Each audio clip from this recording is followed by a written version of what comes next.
Board पर के इस प्रॉब्लम पर कंसीडर कर रहे हैं। इसमें एक बॉल वॉल से कोलाइड कर रहा है और रिफ्लेक्ट हो रहा है, तो हमें बॉल द्वारा वॉल पर का फोर्स फाइंड करना है या वॉल द्वारा बॉल पर का फोर्स फाइंड करना है। यहाँ पर क्या करेंगे, न्यूटन के सेकंड लॉ से the time rate of change in momentum is equal to applied force, इससे फाइंड कर लेंगे। तो time rate of change in momentum यहाँ पर देखिए, चेंज इन मोमेंटम पहले फाइंड कर लेंगे।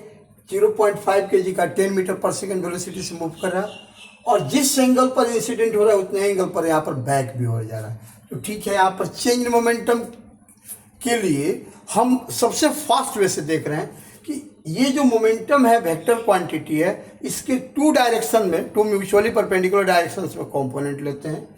एक वॉल के अलोंग कंपोनेंट और दूसरा वॉल के परपेंडिकुलर डायरेक्शन में कंपोनेंट। तो वॉल के परपेंडिकुलर डायरेक्शन में पहले आगे की ओर वॉल की ओर कंपोनेंट होगा और वॉल के अलोंग कंपोनेंट यहाँ पर वॉल के अलोंग नीचे की ओर होगा, डाउनवर्ड होगा।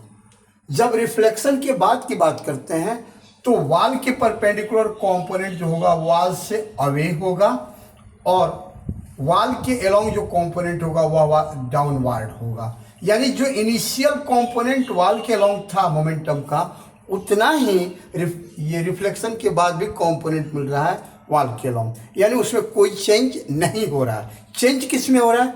चेंज वॉल के परपेंडिकुलर डायरेक्शन में पहले मोमेंटम वॉल के की ओर था, टुवार्ड्स द वॉल था, और रिफ्लेक्शन के बाद यह वॉल के ऑपोजिट कंपोनेंट मिल गया बैकवर्ड डायरेक्शन में।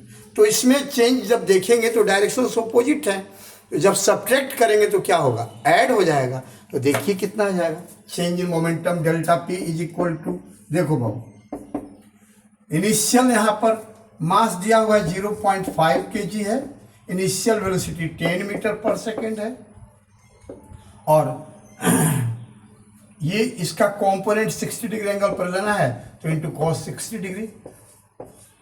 जो फाइनल वेलोसिटी है रिफ्लेक्शन के बाद वो भी 10 मीटर पर सेकंड है, एंगल भी सेम है, मास तो खैर सेम है ही।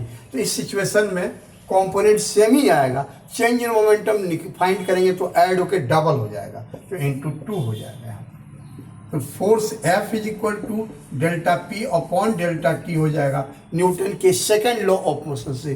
तो यहाँ पर डेल्टा पी जो हो जाएगा वो 0.5 इंटू 10 तो 5 cos 60 डिग्री 1/2 इंटू 2 अपॉन नीचे डेल्टा टी का वैल्यू 0.25 सेकेंड यानी 1/4 सेकेंड बाई 1/4 सेकेंड। इतना ही न्यूटन का फोर्स होगा। 2 कैंसिल हो गया, 4 5 4 जा 20 न्यूटन का फोर्स बॉल वॉल पर लगाएगा फॉरवर्ड डायरेक्शन में, राइटवर्ड डायरेक्शन में, और बॉल पर लगाएगा बैकवर्ड डायरेक्शन में, लेफ्टवर्ड डायरेक्शन में। Okay, thank you.